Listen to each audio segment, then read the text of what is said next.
Namaste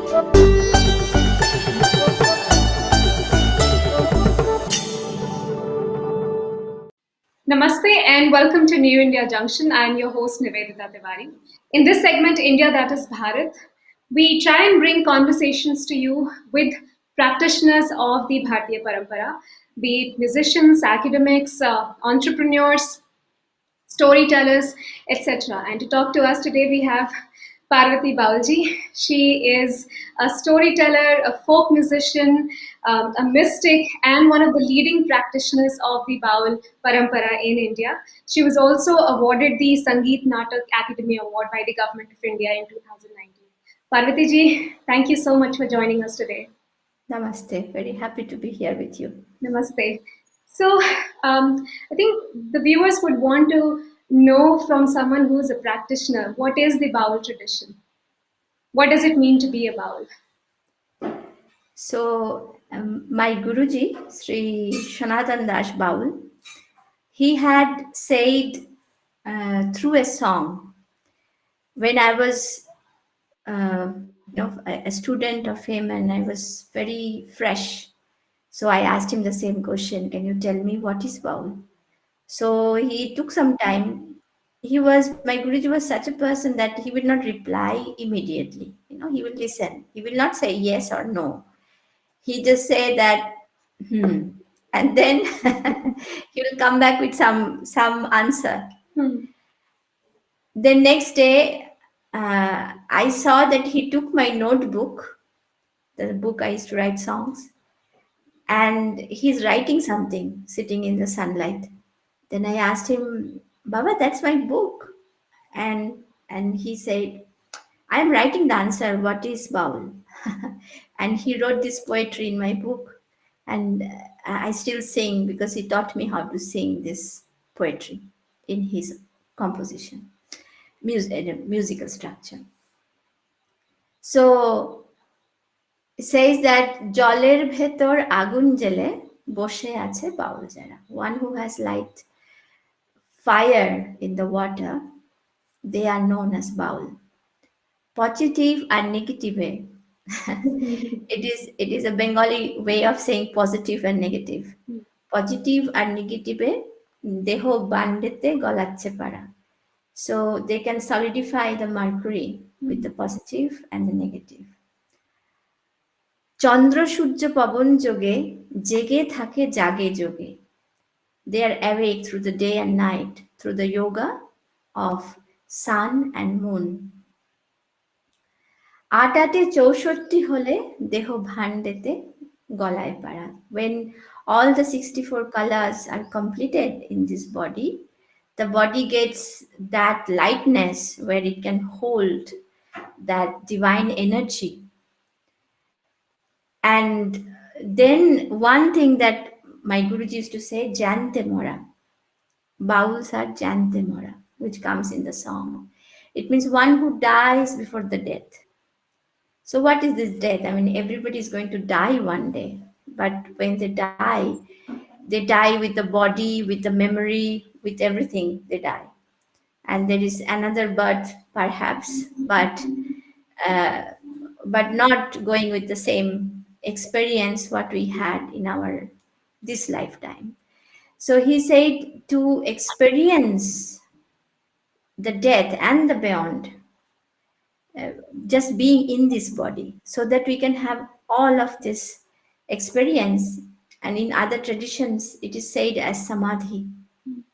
Jantamara is death of the senses, death of Shararipu, and all the mental activities that keeps us going into the cycle of birth and death and makes us wander in the Maya, in the world of Maya, which brings a lot of sufferings and going in the same circle again and again. So one who has become Jantamara, they are known as Baul. So this is something that a sadhaka will speak about Baul. But then if you want to know more about, who was the first Baul and how did this tradition happen, then we have to ask that who was the first Baul, and it is Shiva who is the Adi Baul, Adi Yogi, and Adi Guru, Adi Acharya. From him, all the streams of knowledge our Bharatiya Parampara has come, and so he is the source of this wisdom. And then it has gone through a lot of practice through generations and evolved and changed its form, shape, and presentation. So then there was a moment where it was the Natha Parampara, because you see the Natha Siddha yogis also used very local language, couplets, dohas, to give the essence so that everybody can get it. But sometimes they don't get it. It is also in the Sandhya Vasha, in the twilight language with many layers of meaning, which the sadhaka can penetrate through only through meditation.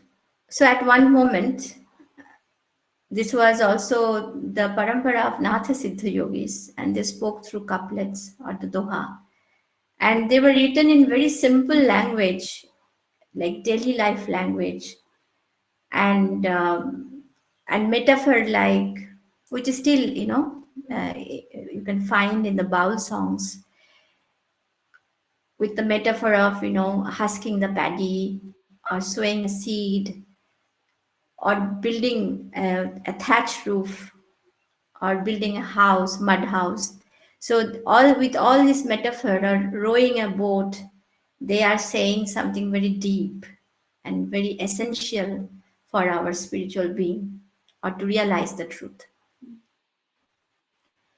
And that continued, and then later it took the form of 84 siddhas. They were known as the Bodha Siddhacharyas. And even today, their text and their songs and their poetry, they're all very important in the areas like Nepal and Tibet, all the Buddhism that connects to Sahajiya. Uh, Kanhopad, Sarahapad, Dombipad, Binapad, these are the great masters who lived, Pusuku. And they are also in our tradition, they are also considered as Baul masters. Baul, this word came much later, maybe from 10th century onwards. But before that, they were all Siddhas, Siddhacharyas. Siddha and Acharya together is Siddhacharya. Perfected masters. That's the English of Siddhacharya. And later, Baul entered into the realm of prem and bhakti through Nityananda Mahaprabhu, who was a disciple of Sri Gauranga Mahaprabhu, and it was the bhakti movement in 15th century.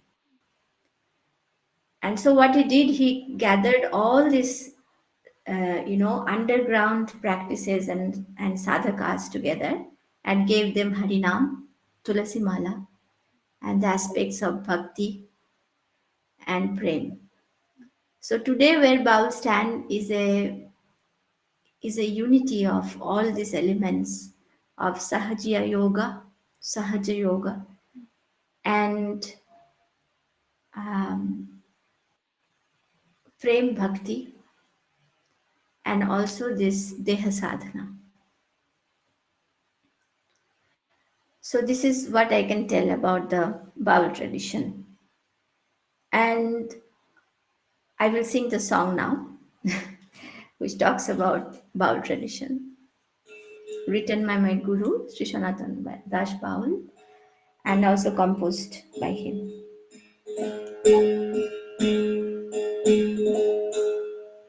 জলের ভেতর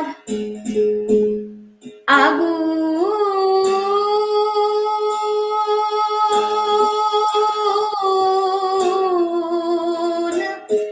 জ্বলে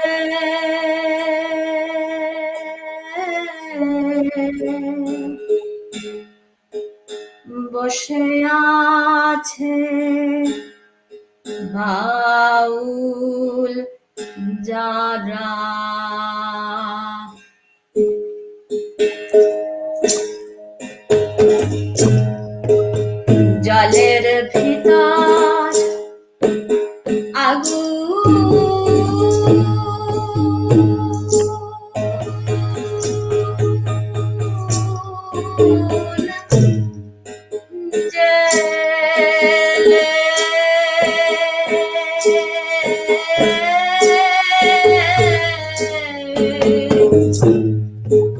বসে আছে বাউল দাদা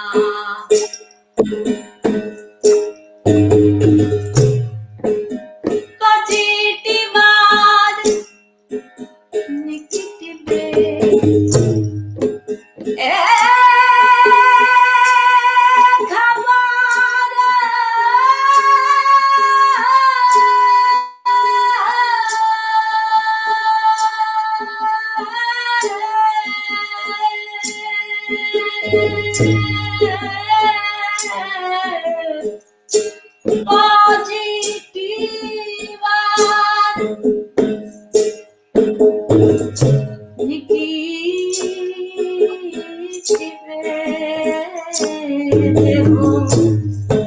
ভান্ডেতে গলা জলের ভিতর আগুন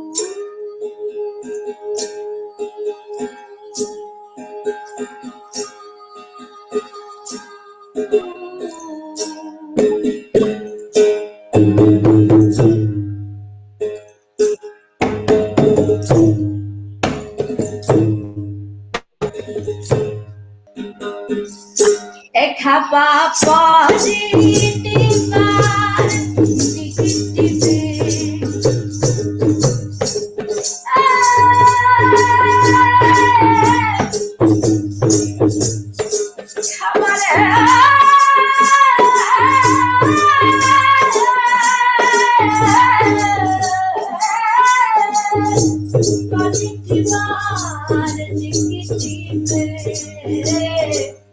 দেহ হাতেতে গলা জলের ভিতর আগুন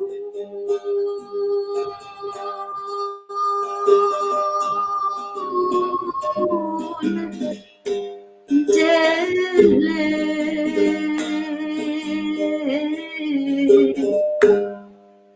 বসে আছে বাউল দাদা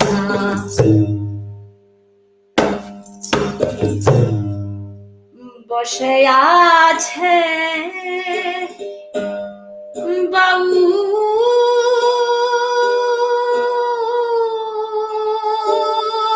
দাদা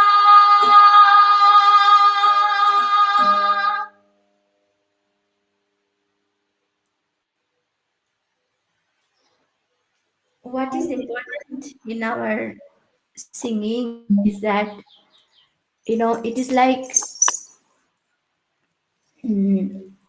you you have to cross so many layers of the image, the music means the sound, it is just a collection of sound which soothes our ear or which is sweet in nature.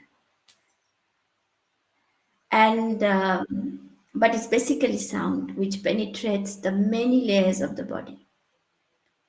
And then you have the poetry which is memorized. So you sing many times and the words, they are deep rooted inside. So the visualization happens.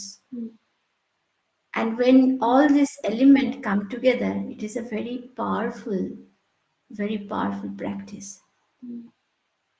Poetry, music, movement, instrument, every part of your body, every part of your mind, your breath, everything is engaged. It is engaged in contemplating this truth. So that, it is actually a seed that you sow in your body, and it grows into this plant of consciousness that really transforms your body garden, And this is what is a Baul practitioner. You can imagine a mango tree with full of fruits. It gives tasty food, it gives shade, it gives oxygen, it gives so much. A true practitioner is like that. It gives sweetness and everything. all together.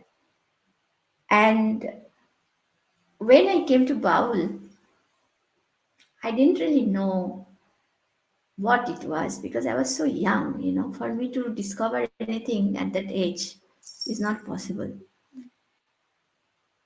But only thing, I had some ideas about music because my family is very fond of music. Everybody sings in my family. Since I'm born, I'm just dancing and singing.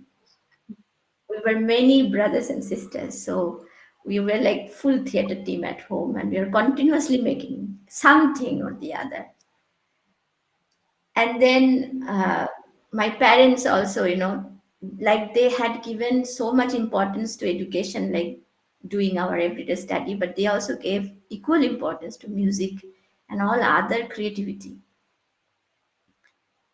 So we grow up, and in our house, my mother is a very big devotee of Sri Ramakrishna Paramhamsa. So a lot of swamis used to visit our house.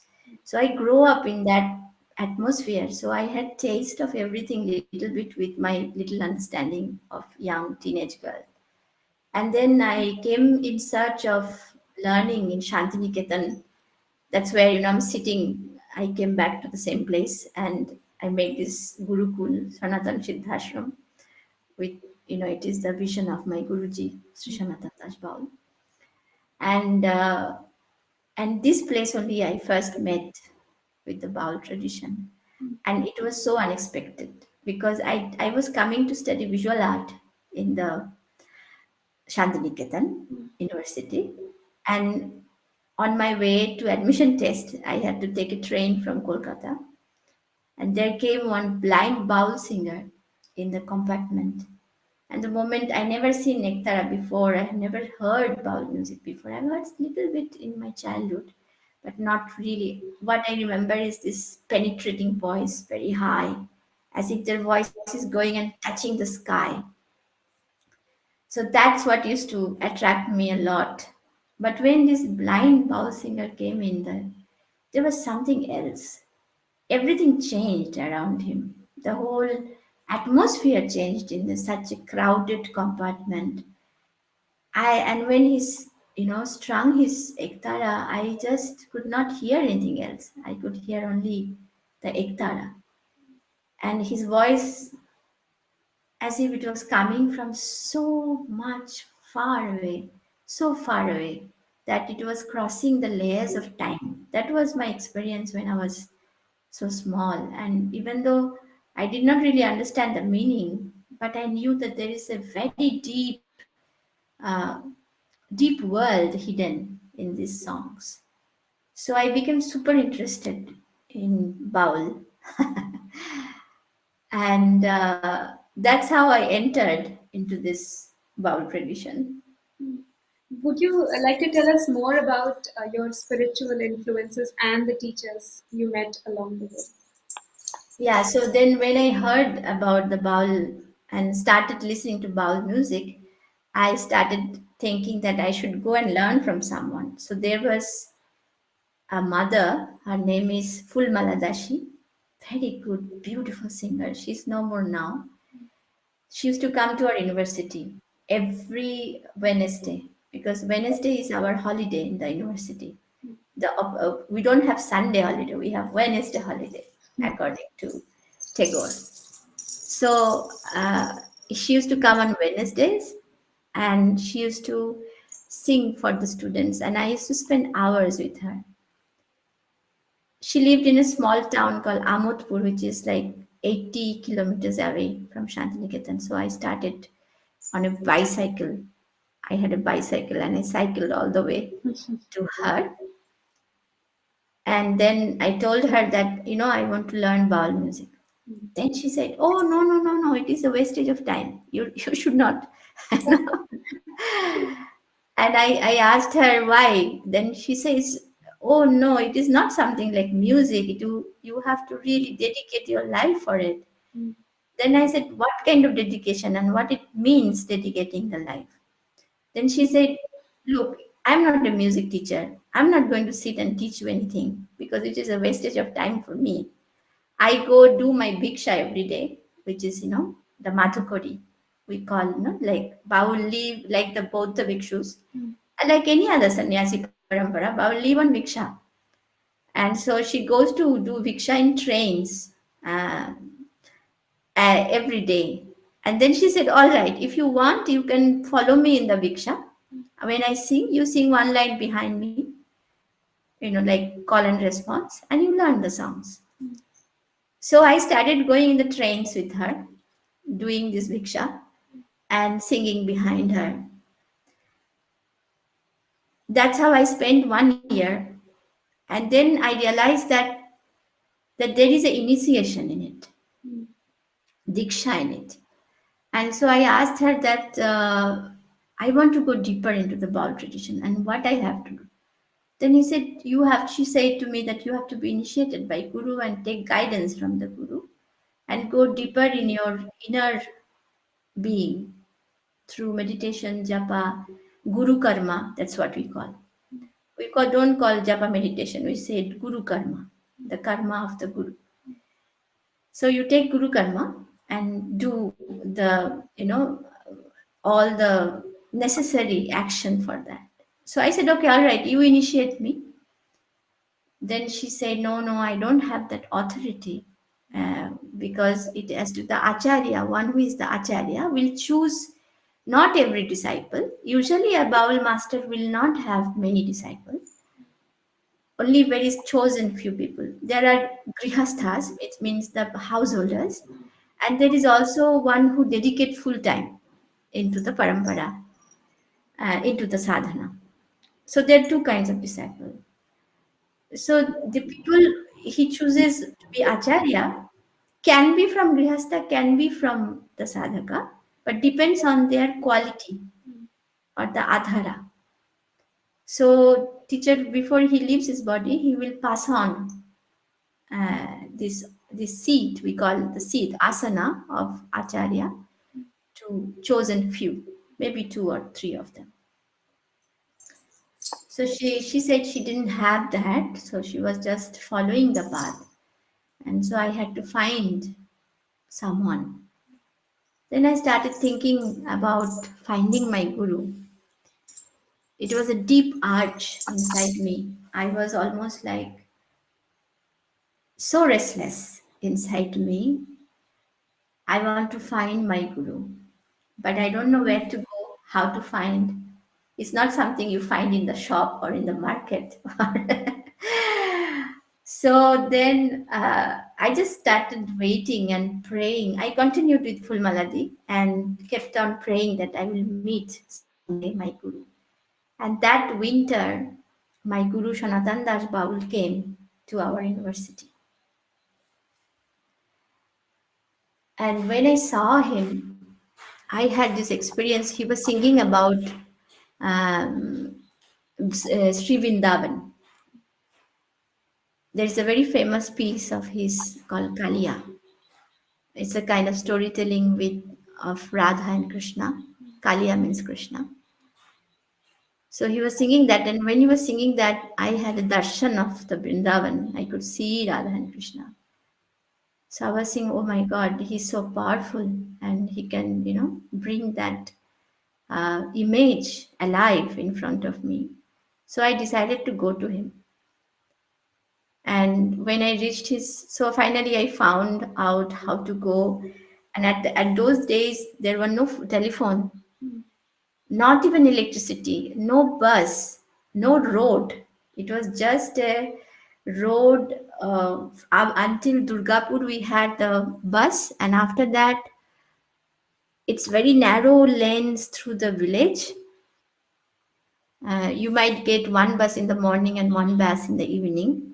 And after, when you reach Shonamukhi bus stand, that is close to his village, from there, 9 kilometers you had to walk inside with mud road with no electricity.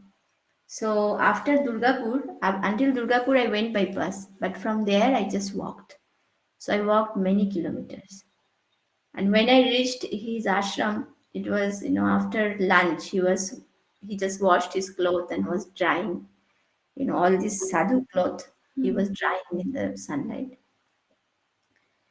And I immediately tried to explain so many things. Oh, I want to learn from you. Oh, I want to do these things. Oh, I want to do that thing. I had so many things to explain. And he said to me, "Did you have lunch?" I said, "No, I didn't." So he said, "Okay, you have lunch and wait, I'll talk to you later." And there were two beautiful daughter-in-laws. They came, served me food. I was so hungry, exhausted. I had good rest. And then I just kept on waiting for him to talk to me. And that's how 15 days passed. He never spoke. And I was sitting near to his bed. He never lived inside the house. He was living in the baranda. You know, he's a pure sadhu. And I sat in the same baranda. I used to sleep there in front of his cot. I mean, nowadays you can't even think about this, no? To live in so much closeness with Guru, you know, you wake up in the same place, you walk with him, you follow him 24 hours. There's nothing called private life of the Guru. And that's how is the tradition. There is no veil. There's no way. Yeah. And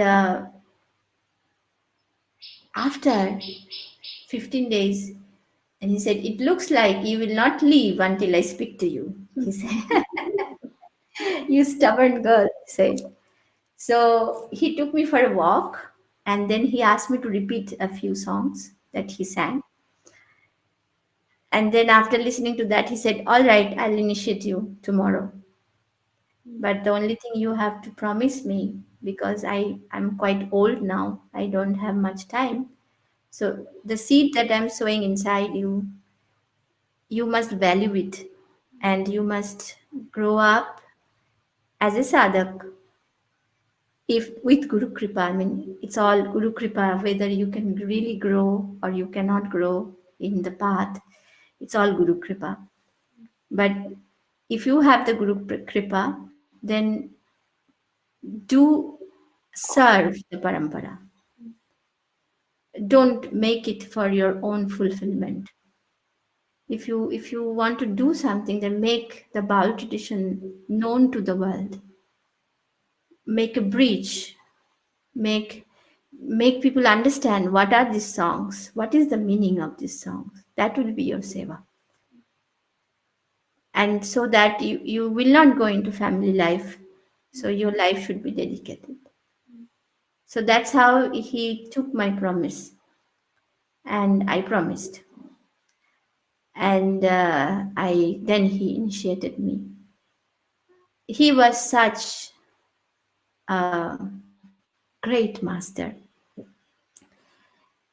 If I try to tell about my guru, my eyes fills with tears, and it's difficult to contain my feelings anymore because I experience him even more today than he was in his body. It feels like as if he's in every breath, he's everywhere, and everything is him. And the compassion of the guru. You say the role of the teacher. What is the role of the teacher in a student life?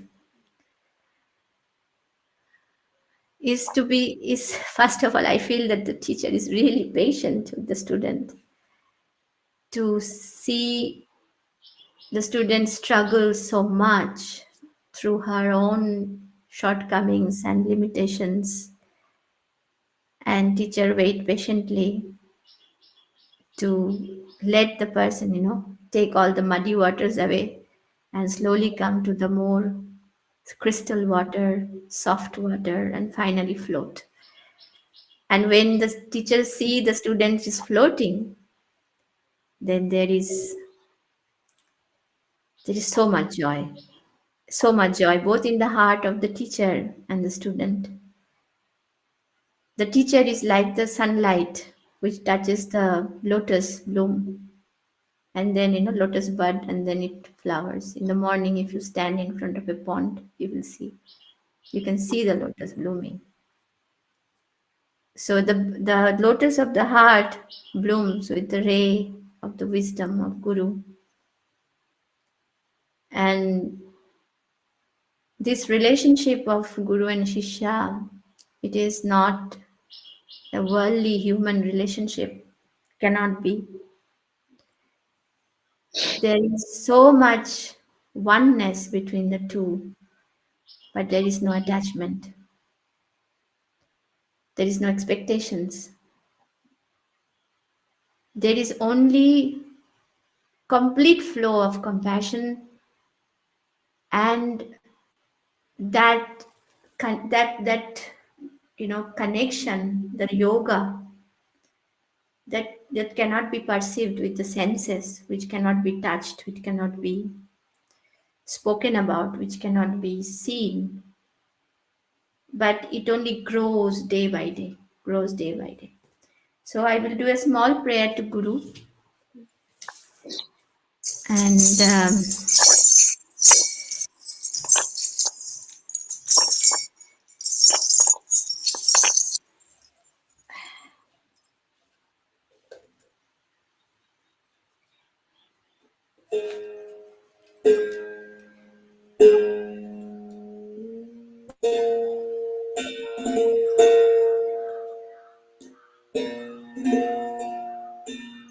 Guru Namah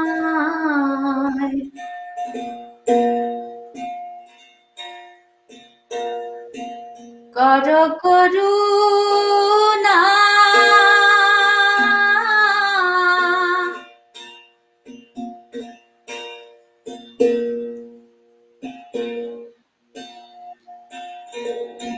Guru Yamai Karo Karuna Jamuna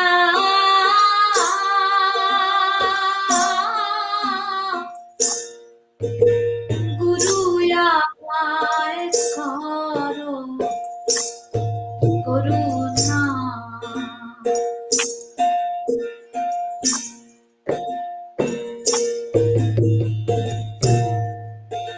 Bhavar Guru Vishajana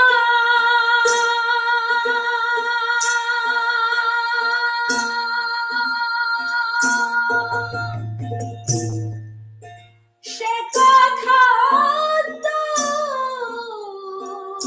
কেউ বলে না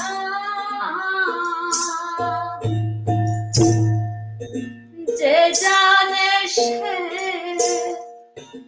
কথা কয় না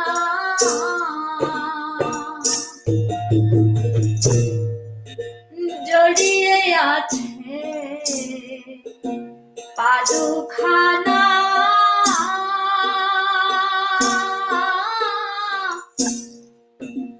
গুরু আমায় করো করুণা গুরু আমায় করো করুণা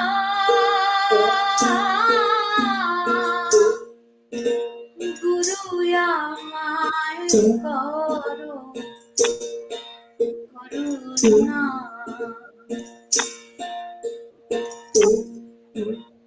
গুরু আমায় করো করুণা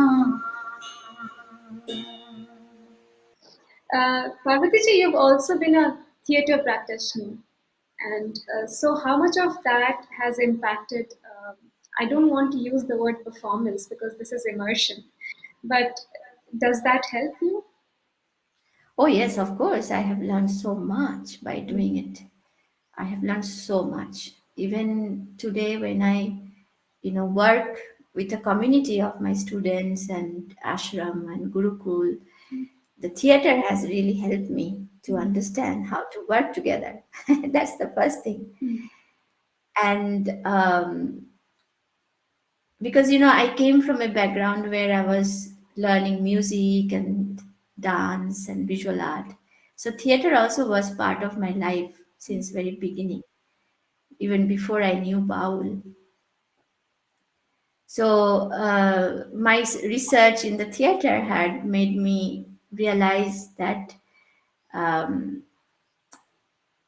that as a young person I'm always seeking. So I just found that there were so many great practitioners from the West, for example, Grotowski and other people who came to India, and they found so much essence of the body, the especially the essential position of the body, which can generate energy.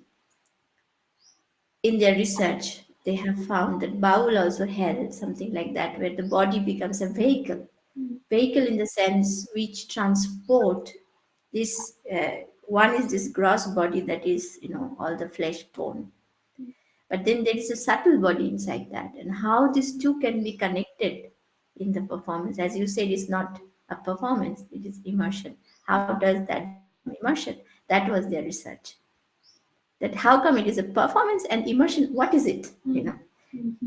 Because it also has, because you have to learn something like this for some time. You have to really get the rhythm. You have to get the poetry. You have to get the voice. So there is a method. At the same time, it is not. So this learning and unlearning this process. So that made me really interested. And then when I went deep into his teachings that Grotowski had found, then I found he found everything that exists in the theatrical traditions of India. For example, then I went to South India to study about Kudiyattam and Kathakali, about the martial art, Kalari, and yoga, the Hatha yoga. So so all these things helped me. And since I was part of theater group and always been part of theater group all my life, so my connection with the theater even today is very alive. Even now I'm part of a production in by Rotowski's disciple, uh, Eugenio Barba, and his production called The Tree, which is his latest. Before pandemic, it was his last work, and I have been working with the theater of Eugenio. It is more than, since, like, I think it was 2006 onwards. So it has been a long, long association with them. But then you say that, oh, it is a performing life and this is the spiritual life. How does that connect? That is quite interesting even for me. But one story is that Thakur, it means Sri Ramakrishna Paramahamsa, he used to go to see theater because he said, "Oh my God, you're doing lok shikha, means you're educating people about Chaitanya Mahaprabhu. You're making you can perform what the image, what you like. You can either educate people or mislead people. Theater has that power, either to grow something or to destroy something.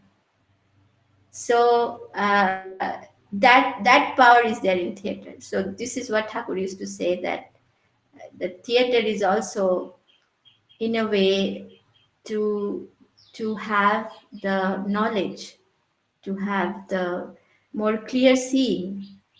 Because when we read, when we listen to music, that's one. And sometimes when it happens, like there are characters and the interaction between them is like the repetition of life, but in a way that the director want us to know or want us to experience. One who is the creator of the theater, he's trying to uh, tell that, or telling a story. Everything is a story. Everything, including the spiritual teaching, is a story, a storytelling. What I'm doing to you is a storytelling, and you're listening to me. So this is how, and the guru is telling a story to the student, and the student is growing that story inside. So this is itself is a theater. There's a beautiful poem which says that what is Baul in the Charya Giti that is written by Binapat, one of the 84 siddhas. And he says that Heruka Bina, the Vina, Ekatantri Vina, that is this, Ekatara, is one string and it is placed inside this body. This is the sound of Om, Sushma. sound of Sushumna. And so when the sun and moon, they balance, the tension, then this sound will play Om. That is inside. And when this Om will start playing, then the goddess will come and sit on the throat and start singing. The Buddha will do the dance of consciousness. And that's the theater of Nirvana. It gives me goosebumps. Yeah, I was actually going to ask you about, there's so many elements to this, the poetry, the movement, your own, sadhana, and then these accompaniments, the instruments. So, Iktara is something that you explained, but we also see some other elements here. Can you talk to us about that? So Ektara is this is a Ektara is everywhere in India, and but this is very Baul Ektara. It is round in the shape. Mine one is made of wood, but there are also Ektara with lao and other bale fruit. There are many different, and this is bamboo. And this handle is here so that when we dance, we can hold it in one hand and we can move. It is usually not very heavy. And this is the Adi Yantra, the first yantra of the bowl. This is called Bama or Dugi, and it is a small version of tabla, you can say. And here, how we play, it is mostly the same way how the Dugi is played, but the rhythm is according to the Bengal traditional rhythm we have, which is very different from the basically the rhythm everywhere in the world, it is the same. It's just a beat. But how we, differentiate them or how we section them is different in every culture. So we follow the Bengali tradition of tal. And then we have Nupur when we sit and sing. So usually this is how we sing. We sit and sometimes keeping the leg up and holding the tara duty like this.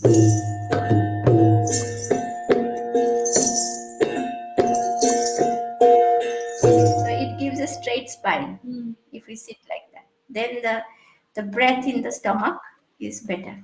So this is how we do. And we dance and sing also, as you know, you must have seen. And this is Kottal. This is a very fundamental instrument for Baul. And we are doing Harinam Sankirtan every day with this. You know this. And when we go even for Madhukari, this is part of our practice to go every house in the village and sing Harinam. And they will give us Viksha for the ashram or for the prasad. So this is what we are using. भज गुरु गौरांग राधा गोविंद ब्रह्म नारायण हरे कृष्ण राम जप हरे कृष्ण राम जप हरे Krishna Ram. This is how we sing when we go every house. we do the Nama Sankirtana. And then this is also another very specific instrument of the Baul tradition. Oh, I put it again inside. My habit is to put everything inside. So this is another, it's very lovely instrument. It's called Ananda Lahari. So the moment you hear the sound of this, the first thing happens to you is that you smile. Ananda Lahari. It's also called Gabgubi. It's a gub, gub, gub, gub sound. So it's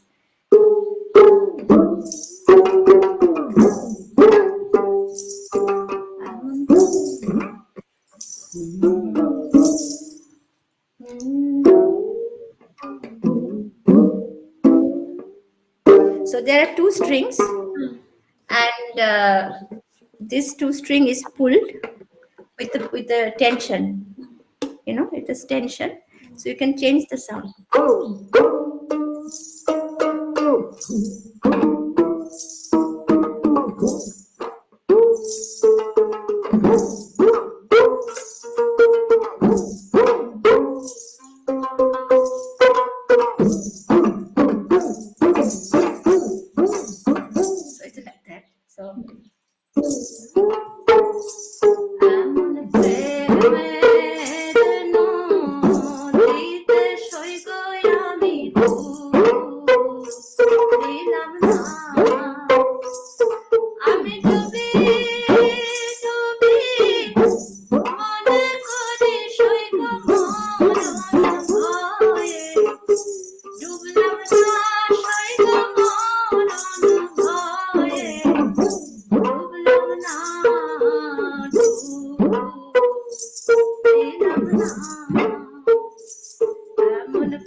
by men. Hmm. I mean, even Doogie is mostly played by men, and dance also was mostly, but there are very few women, but they were fantastic dancers and singers. They also played this, but there are lesser number for women and more number men.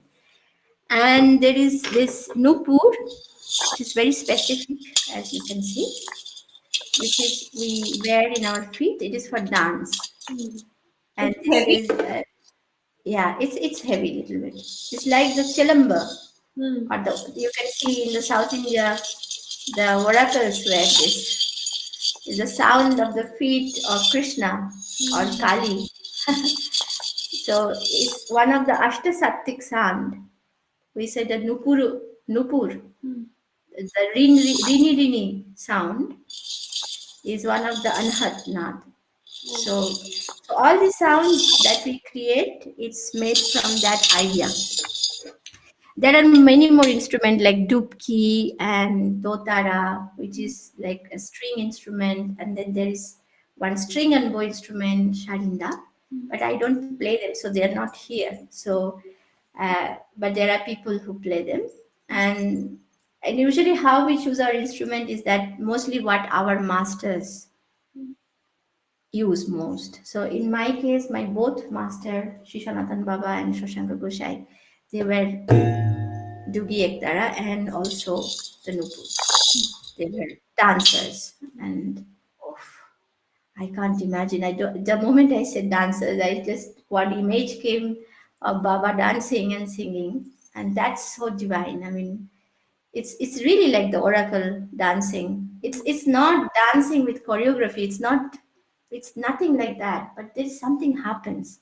Everything change, and it's really like it's like a offering a puja, and but with your breath, with your soul, with your whole being, you are just present, being present in that moment. That becomes really powerful.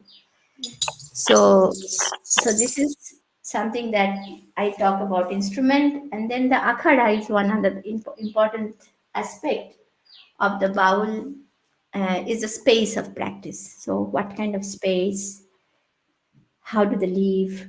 So as you already know that they're rikshajibi, the Madhukari, they go from door to door, and that is how is the relationship originally in the traditional way.